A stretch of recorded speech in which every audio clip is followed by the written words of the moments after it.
Welcome back! My name is Baller Scuba. This is Video Games Over Time. We are still in 1985. Today, we're going to talk about some honorable mentions of 1985. In 1985, Sinclair Research released The Pawn for the Sinclair QL. Designed by Rob Steggles of Magnetic Scrolls, The Pawn is an interactive fiction game. The player awakens in Karovnia and must escape by interacting with the fairies and dwarves that live there, performing tasks for them in order to make it back to reality. While the original version of the game was purely text-based, later versions of the game would add graphics. These graphical versions would be popular and would be reviewed well by critics. On January 11th, 1985, Warner Communications and Namco jointly formed a new corporation named AT Games Incorporated. Namco owned a controlling interest in this new company.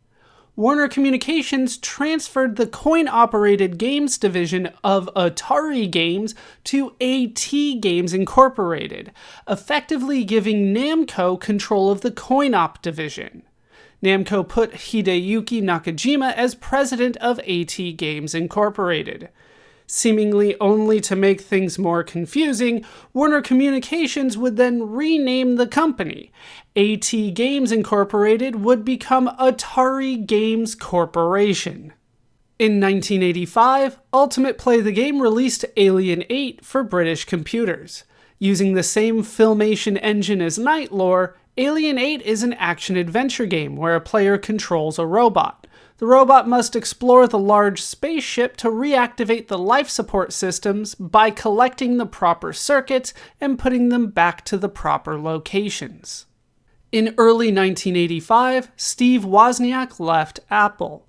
Wozniak felt that the company was headed in the wrong direction, particularly with the failure of the Macintosh, that he worked better as an engineer than a manager, and that he was no longer needed at the company. He would also sell most of his stock. The brains behind one of the largest computer companies and creator of the Apple II was now gone. In 1985, First Star Software released Boulder Dash 2 to computers. Designed by Peter Lipa, who made the original, Boulder Dash 2 was released under different names depending on the version, including Rockford's Riot and Rockford's Revenge. The game was an upgrade of the original, but was not as popular. In January 1985, Commodore introduced the Commodore 128 at the CES in Las Vegas. The Commodore 128, designed primarily by Bill Hurd, is a successor to the Commodore 64. It featured a MOS 8502 microprocessor, a Zilog Z80 CPU, 128 kilobytes of RAM, a redesigned case and keyboard, and a new control program that was an upgrade to the Commodore BASIC environment. These were essentially upgrades that over doubled its power compared to the Commodore 64. The Commodore 128 could also use all the software that worked on the Commodore 64. While the Commodore 128 did prove to be successful in 1985, it did not do as well as the Commodore 64. Commodore also discontinued the VIC-20 in January 1985. Originally released in 1980 in Japan, the VIC-20 was instrumental in developing the value-priced home computer market worldwide, bridging the gap between the Commodore PET and the Commodore 64. The computer would see hundreds of games released for it during its lifespan, but the prevalence of the Commodore 64 meant it could only stay on the market for so long. In 1985, CompuServe published Island of Kesmai to computers. Designed by John Taylor and Kelton Flynn, Island of Kesmai is a multi-user dungeon with graphics similar to Rogue. The game is an enhanced version of Dungeons of Kesmai, a 6-player game Taylor and Flynn wrote in 1980. The game was technically free with CompuServe, but CompuServe charged an hourly rate for access to their network, and Island of Kesmai would have one command processed every 10 seconds. In the game, the player would create their own character, then move through a roguelike dungeon consisting of over 60,000 locations with over 2,000 creatures and non-player characters. New to this game would be quests, which could be given to the player by the non-player characters and could be completed for rewards. Early in 1985, Commodore would lower the price of the Commodore 64 again, this time to $149, over $420 in 2023. Already the best-selling computer in North America, this price decrease helped the Commodore 64 stay on top of the market in 1985. In 1985, Bubble Bus Software released StarQuake 2 computers. Designed by Stephen Crow, StarQuake is an adventure game. The player plays as Biologically Operated Being, or Blob. Blob's goal is to go into the core of a planet that came out of a black hole. If the core is not repaired, it will cause a chain reaction that destroys the whole universe. The game was reviewed well by critics at the time. In January 1985, Coleco discontinued the Coleco Adam. Originally released in October 1983, the Coleco Adam was an expansion for the ColecoVision and home computer. It proved to be a failure, never selling nearly the amount of units that Coleco expected for the computer. The Coleco Adam would only see 34 games released for it before it was discontinued. Perhaps the most famous of these would be Donkey Kong, Dragon's Lair, Zaxxon, and Choplifter. In 1985, Electronic Arts released Mail Order Monsters to the Commodore 64. Developed by Paul Reich III, Evan Robinson, and Nicky Robinson, Mail Order Monsters is an action game. The player creates a variety of monsters, equips them, and does battle with them. There is also an upgrade system, allowing the player to increase the monster's abilities and power, either in a capture the flag game, a battle against a single opponent, or a battle against an entire horde. On January 22, 1985, Balloon Fight was ported by Nintendo to the Famicom. This version of the game would have some changes compared to the arcade original. This Famicom version would include a single-player game named Balloon Trip. In this game, the player must avoid lightning while collecting balloons. The stages also had to be redesigned for the Famicom. This version of the game would arguably become the most popular and well-known version of the game. In 1985, CRL Group plc released Formula 1 for the ZX Spectrum. Developed by GB Monday and BP Wheelhouse, Formula 1 is a sports management game. In the game, the player runs a racing team, managing the finances in the team through the racing season. While the focus of the game is on management, the player will control the pit stops during the race, while the computer handles the actual race itself. The game received relatively mixed reviews when it was released. In 1985, Stern Electronics left the entertainment industry. Founded in 1977, Stern Electronics created several pinball and arcade machines. Most known for Berserk, Stern Electronics also created Frenzy, as well as published Scramble and Super Cobra in the United States. However, without a hit arcade game since 1982, they struggled to stay relevant in the industry. In 1985, Palace Software released Cauldron for British computers. Cauldron was designed by Steve Brown and programmed by Richard Leinfeldner, with music by Keith Miller. Cauldron has two different modes of play, including a scrolling shooter mode and a platform mode. The player's goal is to collect ingredients to complete a spell to defeat the Pump King. The game was reviewed very well by critics. On January 30th, 1985, Ice Climber was ported by Nintendo to the Famicom. This version of the game would also have some changes made to it. Instead of the Yeti-looking topies from the arcade game, the Famicom version had topies resembling blue seals. The player also does not get to choose the level, and the player instead plays through 30 of the 48 levels in the original arcade game.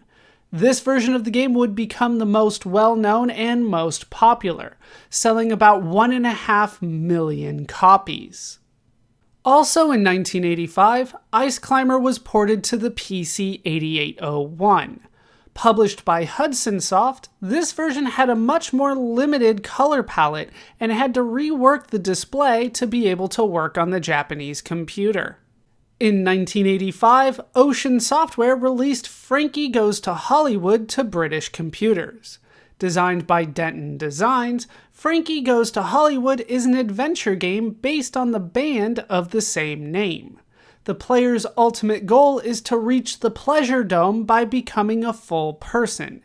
Becoming a full person means filling the person's 4 attributes of sex, war, love, and faith by completing tasks in the city of Liverpool. There is also a murder during the game, and the player must gather clues and make the correct accusation. The game was received well by critics and the audience. On February 2, 1985, Tekkon released Gridiron Fight to Japanese arcades. Gridiron Fight was designed by Shinichiro Tomie and programmed by Michihito Ishizuka, who also did the sound, with art by Rie Yatomi. Gridiron Fight is an American football game that uses a trackball to control the characters. In 1985, Mandarin Software released Red Moon to computers. Developed by Level 9, Red Moon is an interactive fiction game.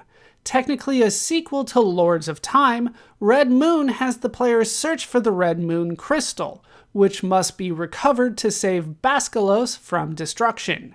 Critics at the time liked the game. It would later be released with graphics, and those versions would also be praised by critics. In 1985, RDI Video Systems declared bankruptcy.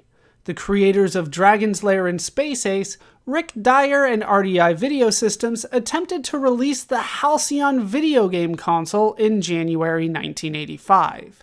The Halcyon console was never officially released due to its exorbitant price, with less than a dozen units known to exist. The Halcyon would use a Laserdisc player with an attached computer. 6 games were planned, but only 2 games were finalized: Thayer's Quest and NFL Football Los Angeles Raiders vs. San Diego Chargers. The Halcyon was planned to be released for $1,800 to $2,500 in 1985, roughly $5,000 to $7,000 in 2023. The failure of the Halcyon doomed RDI Video Systems. In 1985, Mastertronic released Finders Keepers to British computers. Developed by David Jones, Finders Keepers is a platform game. The player plays as Magic Knight, who must find a special present for Princess Germantrude. The game was successful, selling over 330,000 copies across all platforms. On February 15, 1985, Galaga was ported by Namco to the Famicom. This version of the game would receive mixed reviews from critics, but would be relatively successful on the system. In 1985, Mirrorsoft released Dynamite Dan to British computers. Developed by Rod Bowkett, Dynamite Dan is a platform game. The player's goal is to collect 8 sticks of dynamite to blow up a safe that contains the plans for the evil Dr. Blitzen's death ray, then to escape the airship. The game was received very well by the British audience. In February 1985, Sega released Pitfall 2: The Lost Caverns to arcades. Not to be confused with Pitfall 2: Lost Caverns, Pitfall 2: The Lost Caverns combines elements from both of the previous Pitfall games in an arcade game, while introducing a few new elements, such as keys to go into a new cavern, and new obstacles in lightning and volcanic rocks. The game was relatively popular in Japan, but it did not do well when it was released in North America in May. In March 1985, Namco released Dig Dug 2 to Japanese arcades. With music from Yuriko Kaino and Junko Ozawa, Dig Dug 2 is an action game that is a sequel to Dig Dug. The player plays as Taizo Hori, who can use the air pump like the original, but can also use a jackhammer at certain fault lines. Hitting these fault lines will sink ground into the ocean, killing all the creatures and the player if they are on the sinking ground at the time. The game did not do well and is considered a failure. In March 1985, Atari Games released Star Wars: The Empire Strikes Back to North American arcades. The game was designed by Mike Halley and programmed by Greg Rivera and Norm Avalar, with art by Dave Ralston and sound by Brad Fuller. The game is similar to the original Star Wars arcade game, but this game features the Battle of Hoth and the escape of the Millennium Falcon through an asteroid field. Because it was sold as a conversion kit for the original Star Wars arcade game, which was still successful in March 1985, the game did not sell well.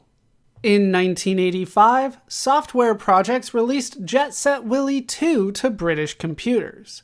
Originally developed by Derek P. Rosen and Steve Wetherill, Jet Set Willy 2: The Final Frontier is an expansion of the original Jet Set Willy. It allowed for additional rooms that could not be included in the original game and had a couple gameplay changes. The game received mixed reviews from critics at the time. In March 1985, Sega released Ninja Princess to Japanese arcades. With art by Rieko Kodama, Ninja Princess is a shooter. The player plays as Princess Kurumi, who must battle enemies by throwing knives and throwing stars. Also known as Sega Ninja, the game proved to be successful in Japan, topping the sales charts in May. In 1985, Strategic Simulations released Kampfgruppe to American computers. Designed by Gary Grigsby, Kampfgruppe is a war game. In the game, the player plays as the Germans during World War II on the Eastern Front. It sold well for a war game, selling 8,000 units by the end of the year. The critics also enjoyed it, considering it one of the best war games available. That will do it for some honorable mentions of 1985 for now. My name is Baller Scuba. This has been Video Games Over Time. Thank you so much for watching, and I hope to see you in our next video when we go running.